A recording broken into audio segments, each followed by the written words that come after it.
أعوذ بالله من الشيطان الرجيم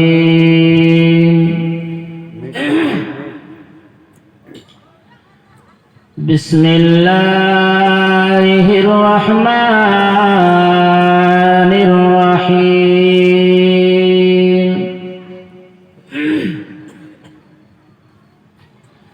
الحمد لله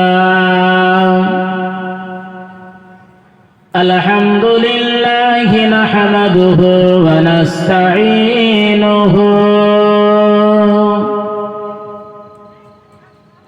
ونؤمن به ونتوكل عليه ونعوذ بالله من شرور أنفسنا ومن سيئات أعمالنا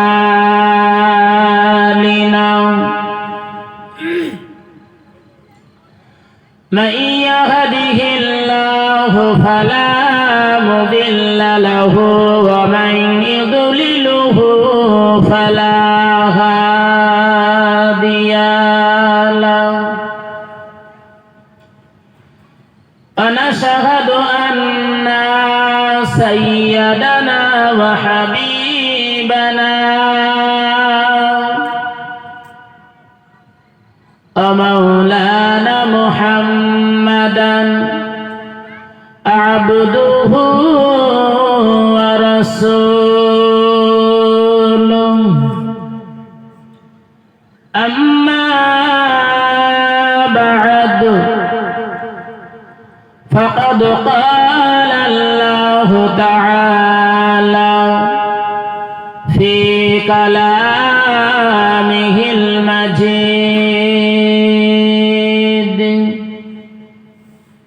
وفي الفرقانه الحميد إن الله وملائكته يصلون على النبي يا أيها الذين آمنوا صلوا عليه وسلموا تسليما درد اللهم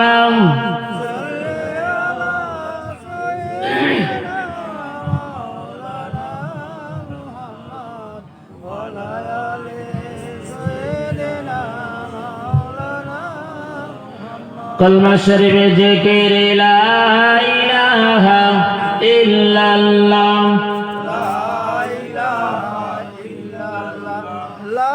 ला इलाहा इल्लल्लाह मुहम्मदुर रसूलुल्लाह हस्बी रब्बी जल्लल्लाह मा फी क़ल्बी गैरुल्लाह नूर मुहम्मद सल्लल्लाह हक़ ला इलाहा इल्लल्लाह ला इलाहा इल्लल्लाह ला इलाहा इल्लल्लाह ला इलाहा इल्लल्लाह मुहम्मदुर रसूलुल्लाह अल्लाहुम्मा सल्लि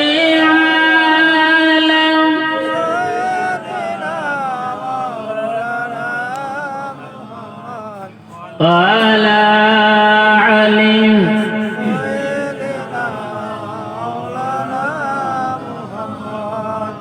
alhamdulillah alhamdulillahi kafa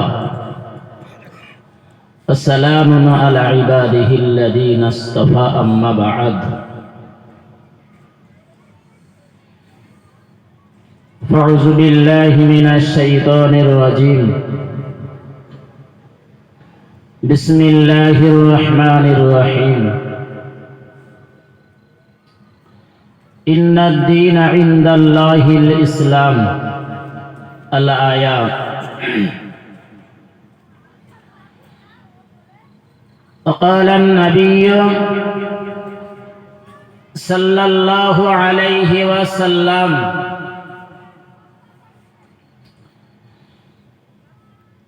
لا يؤمن أحدكم حتى أكون أحب إليه من ولده وولده الناس أجمعين أو قام عليه الصلاة والسلام معجز مكرم محترم উলামায়ে কিরাম সামনে বসে থাকা বয়োজ্যেষ্ঠ সমবয়স্ক ভাই এবং বাবাজিরা, পদ্মা স্নেহময়ী মমতাময়ী মা এবং বোনেরা, আল্লাহ পাকের শাহী দরবারে লাখো কোটি শুকরিয়া যে আল্লাহ পাক রব্বুল আলামিন আমাদিগকে এমন একটা মজলিসে আসার এবং বসার সুযোগ করে দিয়েছেন। প্রচন্ড ঠান্ডার সময়, তাই তো নাকি? প্রচন্ড ঠান্ডা। তো বাড়ির ভিতরে লেপের ভিতরে না থেকে, ঘরের ভিতরে না থেকে ফাঁকা জায়গায় সামিয়ানার নিচেই আল্লাহ আমাদের বসার তৌফিক দান করেছেন। সেই মহান স্রষ্টা আল্লাহ পাক রব্বুল আলামিনের দরবারে প্রশংসা জ্ঞাপন করি। সবাই বলি আলহামদুলিল্লাহ, মহব্বতের সঙ্গে বলেন আলহামদুলিল্লাহ। প্রচন্ড শীতটাই গিয়েছে। আল্লাহর প্রতি যদি এই ঠান্ডা উপভোগ করেও যদি প্রশংসা করি, আল্লাহ খুশি হবে না? হবে না? খুশি হবে। কারণ কোরআন শরীফের ভিতরে আল্লাহ জানিয়েছে ওয়াসানাজিস শাকিরিন। আল্লাহ বললেন যারা আমার কৃতজ্ঞতা প্রকাশ করে, প্রশংসা জ্ঞাপন করে, আমি আল্লাহ তাদের পুরস্কৃত করে থাকি। একবার জোরে বলুন সুবহানাল্লাহ। অপর আয়াতে আল্লাহ আবার বললেন লাইন শাকারতুম লাযীদান্নাকুম। কোন বান্দা যদি আল্লাহ পাকের শুকরিয়া জ্ঞাপন করে, একটা মানুষ রোগগ্রস্ত হলো, বালা মুসিবতের ভিতরে পড়লো, সেই মানুষটা আল্লাহ পাকের শুকরিয়া জ্ঞাপন করলো, আল্লাহ তুমি আমার রোগ দিয়েছো, আল্লাহ তুমি আমার ধৈর্য ধারণ করার ক্ষমতা দান করো, আল্লাহ তুমি আমার যে রোগ দিয়েছো এর জন্য আমি শুকরিয়া জ্ঞাপন করছি, হাজারো শুকরিয়া জ্ঞাপন করব। আল্লাহ বললেন এরকম সময়, এরকম মুহূর্তে কেউ যদি শুকরিয়া জ্ঞাপন করে কষ্টের ভিতরে থেকেও, আল্লাহ বললেন তার আমি পুরস্কৃত করব। একবার জোরে বলুন সুবহানাল্লাহ। কোথায়? কিয়ামতের ময়দানে তো হবে, কিন্তু দুনিয়ায় আল্লাহ অনেক বরকত নসিব করে। একবার জোরে বলুন সুবহানাল্লাহ। আবার আল্লাহ বললেন ওয়াকালিলুম মিন ইবাদিয়াশ শাকুর। পৃথিবীর জমিনে আমি আল্লাহ আমার প্রশংসা জ্ঞাপন করবে, আমার কৃতজ্ঞতা প্রকাশ করবে, এরকম মানুষ পৃথিবীতে খুব কম রয়েছে। তাই তো নাকি? কম আছে তো নাকি? আল্লাহ শুকরিয়া জ্ঞাপন করে, আল্লাহর নিয়ামত ভক্ষণ করে, আল্লাহর নিয়ামত আমরা পাই, কিন্তু আল্লাহর নিয়ামতের প্রশংসা কজন করে? আমি বাড়ি তৈরি করেছি, গ্রামের মানুষের সঙ্গে তো বলে বেড়াই আমি কষ্ট করেছি, তৈরি করেছি। আমি জমি কিনেছি, আমি গাড়ি কিনেছি, সব কি বলি আমরা? আমি কষ্ট করেছি, চাষ করেছি, ব্যবসা করেছি, আমার দোকান রয়েছে, আমি মেহনত করি, কিন্তু আল্লাহর প্রশংসা যখন করি কোশ্চিন কালেও নয়। সবচেয়ে বড় মার এখানে আপনি ঘর তৈরি করেছেন, সে ঘরে আপনার সুখ নাই কেন? আপনি আল্লাহর প্রশংসা যাপন করেননি। আপনি গাড়ি কিনেছেন, আপনি বাড়ি তৈরি করেছেন, দোকান তৈরি করেছেন, কিন্তু একদিন মহব্বত ও ভালোবাসা নিয়ে কোনো দিনের জন্য আল্লাহর প্রশংসা আপনি যাপন করেননি। তাই আমরা সবাই আল্লাহর প্রশংসা যাপন করি, সবাই বলি আলহামদুলিল্লাহ। তারই পরে জানাই বিশ্ব নবী সরআরে কায়নাত হুজুর নূর সাল্লাল্লাহু আলাইহি ওয়াসাল্লামের প্রতি অসংখ্য দরুদ এবং সালাম। সবাই বলি সাল্লাল্লাহু আলাইহি ওয়াসাল্লাম। দরুদ শরীফ আল্লাহুম্মা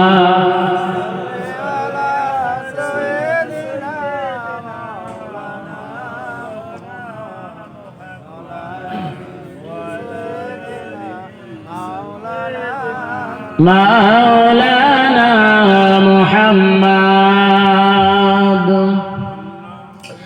মাসে চিল্ল নবীজি রে, দাসে চিল্ল নবীজি,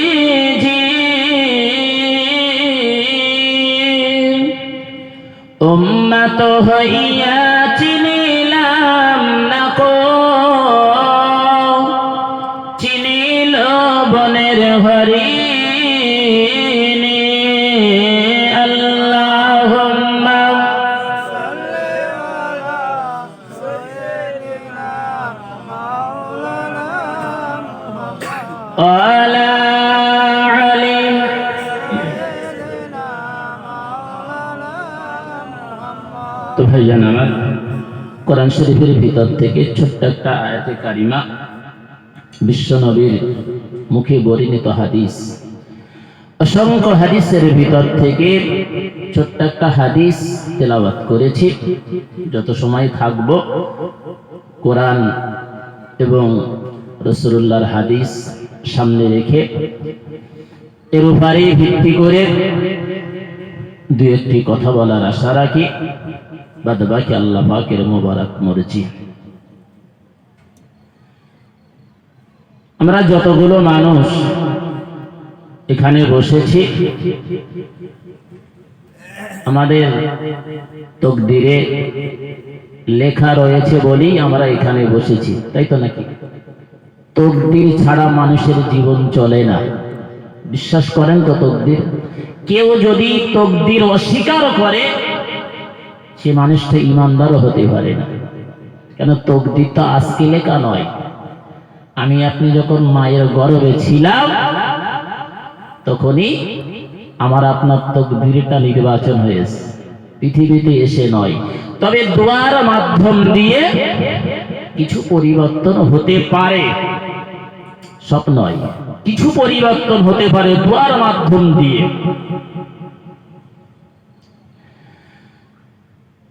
আমরা পৃথিবীতে এসেছি, আল্লাহ আমাদের পাঠিয়েছে।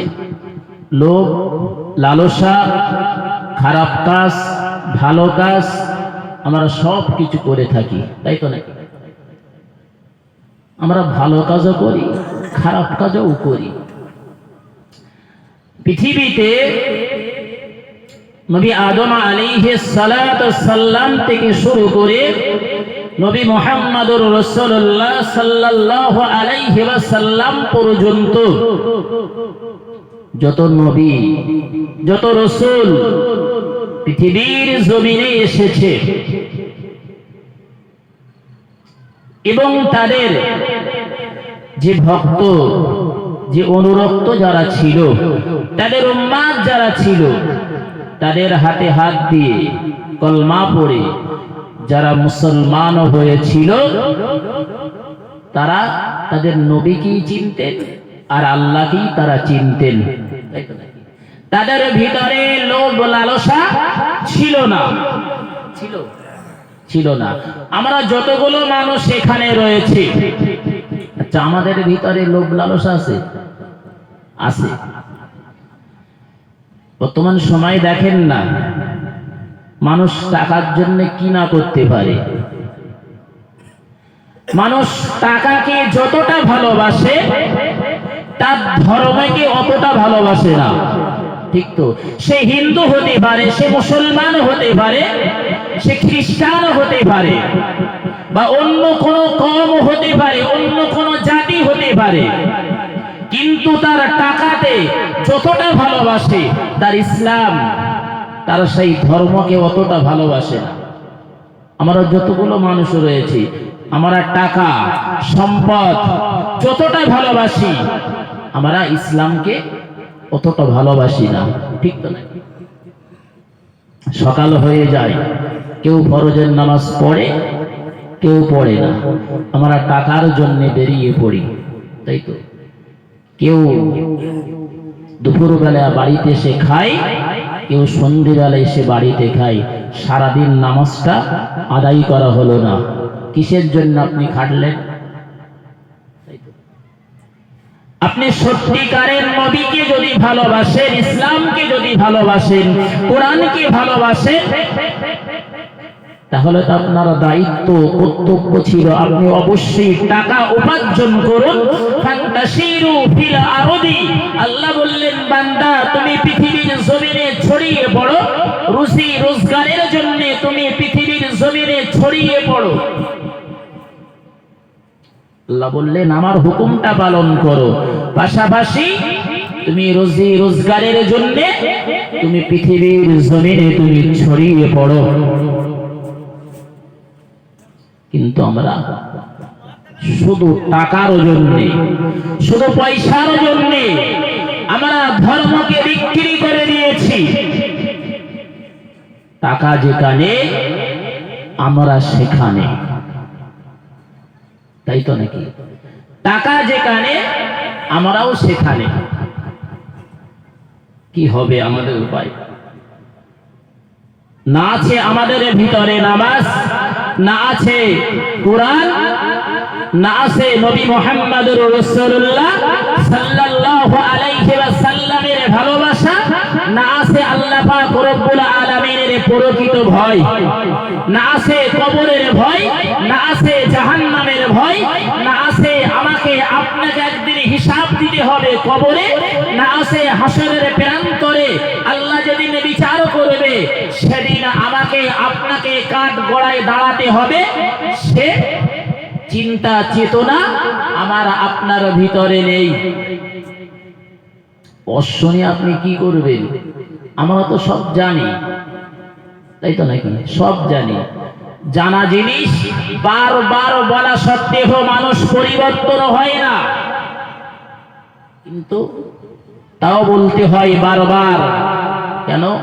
আলেম যারা, ওলামা যারা, আল্লাহ পাকের নবী সাল্লাল্লাহু আলাইহি ওয়াসাল্লামের ওয়ারিস যারা, আল উলামা ওয়ারাসাতুল আম্বিয়া যারা, তারা তো দ্বীন ইসলামটা প্রচার প্রসার তারা করছে, কিন্তু সমাজে তাও এতটা খারাপ কেন? একটাই কারণ, মানুষ টাকার পিছনে, দুনিয়ার পিছনে তারা ছুটেছে, তাই তো নাকি? মানুষ দুনিয়ার পিছনে ছুটেছে, দুনিয়াকে তারা ভালোবেসেছে, পরকালকে তারা ছেড়ে দিয়েছে। যার কারণ হলো এটাই। নবী পাক সাল্লাল্লাহু আলাইহি ওয়াসাল্লামের সাহাবা আজমাইন যারা ছিল, এমন সাহাবী যারা ছিল তাদের টাকা পয়সার কোনো অভাব ছিল না, কিন্তু যখনই নবী পাক সাল্লাল্লাহু আলাইহি ওয়াসাল্লামের হাতে হাত দিয়ে কলমা পড়ে তারা যখন মুসলমান হয়েছিল, তারা সব কিছু ছেড়ে দিয়ে, টাকা পয়সা সব কিছু ছেড়ে দিয়ে নবী পাকের দরবারে তারা হাজির হতো। আল্লাহ পাকের নবীর একজন সাহাবী ছিল, তার নাম ছিল মুসআব রাদিয়াল্লাহু তাআলা আনহু। মুসআব রাদিয়াল্লাহু তাআলা আনহু তার টাকার পাহাড় ছিল। সেই পিরিয়ডে তার আম্মাজান খুব টাকা পয়সা সম্পত্তির মালিক ছিল। মুসআব রাদিয়াল্লাহু তাআলা আনহু মায়ের টাকা ছিল, সম্পদ ছিল, অর্থ ছিল, দু হাত ভরে খরচ করতেন। যাদের টাকা আছে তারা তো খরচ করবেই, খরচ করবে না? তারা তো খরচ করবেই। মুসআব রাদিয়াল্লাহু তাআলা আনহু তিনি যে জামা একবার পরতেন, দ্বিতীয়বার সেই জামা তিনি পরতেন না। দু হাত ভরে তিনি টাকা খরচ করতেন। আল্লাহ পাকের নবী সাহাবা মুসআব রাদিয়াল্লাহু তাআলা আনহু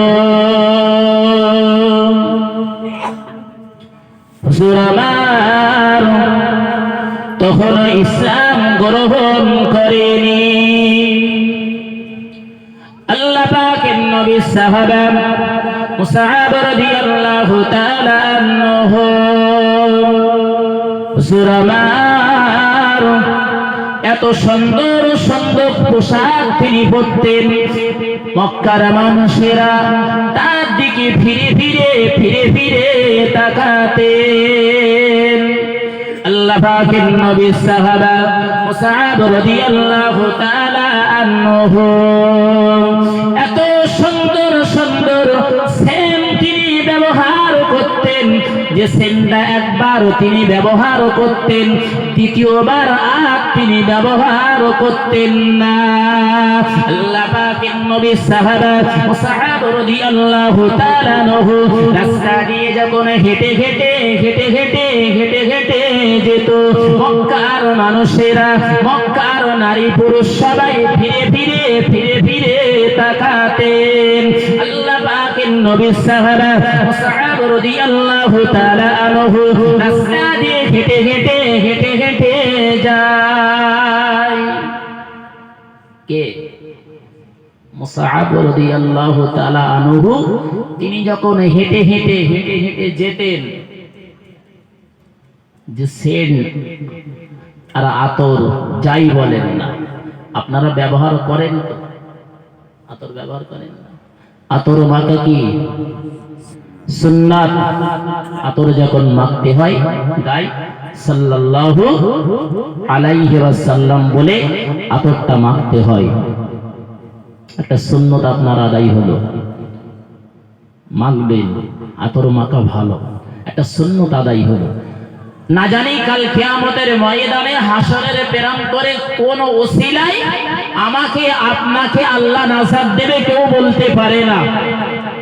আপনি যদি খুশি হয়ে রাসূলুল্লাহর সুন্নাত বলে যদি আপনি জানেন যে রাসূলুল্লাহ ব্যবহারও করতেন, আমিও ব্যবহার করছি, খুশি হয়ে রাজি হয়ে, এটাই যদি রাসূল খুশি হয়, আল্লাহ খুশি হয়, এর ওসিলায় আল্লাহ নাজাত দিতে পারে। সুবহানাল্লাহ, আল্লাহ নাজাত দিতে পারে।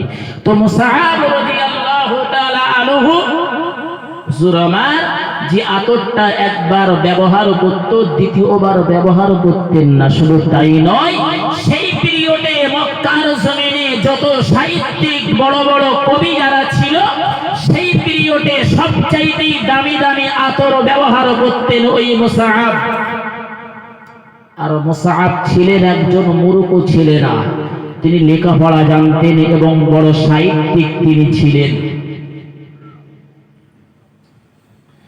আল্লাহ পাকের নবী সাহাবা মুসআব রাদিয়াল্লাহু তাআলা আনহু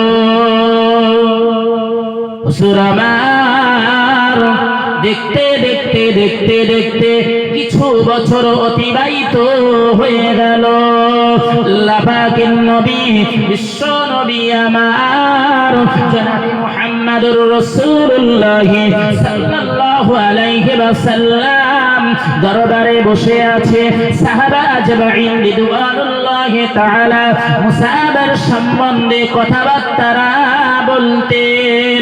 নবী আমার সাহাবাদেরকে লক্ষ্য করে বলতেন, উসমানকে ডেকে বলতেন, ওমরকে ডেকে বলতেন, আবু বকরকে ডেকে বলতেন, আবু বকর, মক্কার জমিনে সবচাইতে সুন্দর যুবক হলো মুসআব। মক্কার জমিনে যত যুবক রয়েছে রাসূলুল্লাহ মুসআবকে ভালোবাসতেন। কেন জানেন? তার চেহারা যেরকম সৌন্দর্য ছিল, এবং তার ভিতরে কোনো অসৎ আচরণ ছিল না, এবং তিনি জীবনে শিরক করেননি, ঠাকুর পূজাও করেননি। একবার জোরে বলুন সুবহানাল্লাহ। আইয়ামে জাহিলিয়াতের যুগে যে পিরিয়ডে মক্কার জমিনে রাসূল পাক সাল্লাল্লাহু আলাইহি ওয়াসাল্লাম যখন হিদায়াতের বাণী প্রসার করছিল, প্রতিটা মক্কার মানুষেরা তারা শিরক করত, ঠাকুর পূজা করত। কিন্তু মুসআব রাদিয়াল্লাহু তাআলা আনহু, হুজুর আমার, তিনি ঠাকুর পূজা করতেন না, তিনি ঘৃণা করতেন। শুধু তাই নয়, তিনি শিরক করতেন না। আল্লাহ পাকের নবী সাহাবা মুসআব রাদিয়াল্লাহু তাআলা আনহু, হুজুর আমার, রাতের বেলা বালিশে মাথা দিয়ে যখন শুয়ে পড়তেন, বালিশে মাথা দিয়ে যখন শুয়ে পড়তেন, চিন্তা করতেন, তাই তো এই অন্ধকার যুগটা কবে চলে যাবে। মুসআব তিনি পছন্দ করতেন না তাদের কাজ, তাদের আচরণ, তাদের ব্যবহার, তাদের বিচার পছন্দ করতেন না। তারা নারীদের নির্যাতন করত, যারা গরিব, যারা অসহায় তাদেরকে অত্যাচার করত। কিন্তু মুসআব তিনি সেটা মেনে নিতে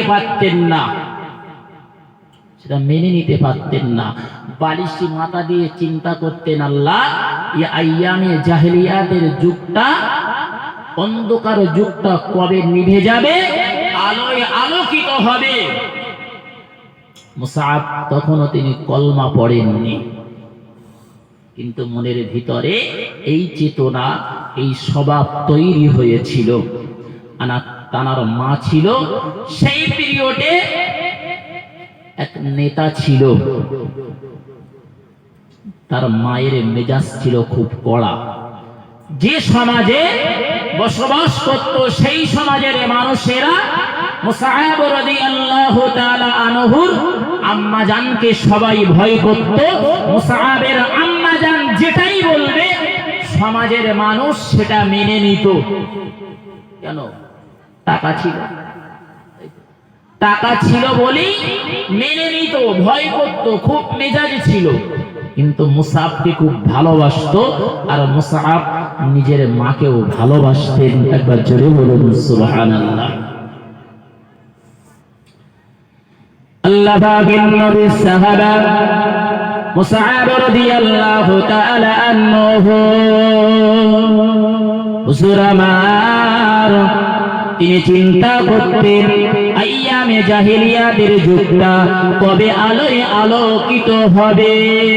বিশ্ব নবী আমার জনাবে মুহাম্মদুর রাসূলুল্লাহ সাল্লাল্লাহু আলাইহি ওয়াসাল্লাম সবে মাত্র ইসলামের বাণী প্রসার করতে শুরু করলেন। মুসআব রাদিয়াল্লাহু তাআলা আনহুর কানে এই খবরটা তখনও পর্যন্ত পৌঁছায়নি।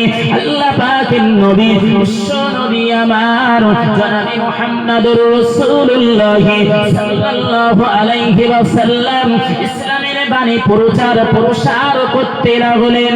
মুসআব রাদিয়াল্লাহু তাআলা আনহুর কানে এই খবরটা পৌঁছে গেল। আল্লাহ পাকের নবী সাহাবা মুসআব রাদিয়াল্লাহু তাআলা আনহু আর তিনি থাকতে পারলেন না, সকাল হয়ে গেল। নবী পাকের দরবারে হাজির হয়ে গেল। ইয়া রাসূলুল্লাহ, ইয়া হাবিবাল্লাহ, হুজুর, আমি কলমা পড়ে মুসলমান হয়ে যেতে চাই। আল্লাহ পাকের নবী, বিশ্ব নবী আমার জনাবে মুহাম্মদুর রাসূলুল্লাহ সাল্লাল্লাহু আলাইহি ওয়াসাল্লাম মুসআবকে ডেকে বললেন, মুসআব, তুমি চলে যাও, তুমি গোসল করে এসো। যাও, তুমি চলে যাও, গোসল করে এসো। তুমি গোসল করে আসবে, তোমার কলমাটা পড়িয়ে দেব। আচ্ছা, মুসআব কোনোদিন ভেবেছিল আমি যদি কলমা পড়ি আমার টাকা পয়সা, আমার ধন সম্পত্তি কি টিকে থাকবে? ভেবেছিল? যারা হেদায়েত হবার ইচ্ছা করে,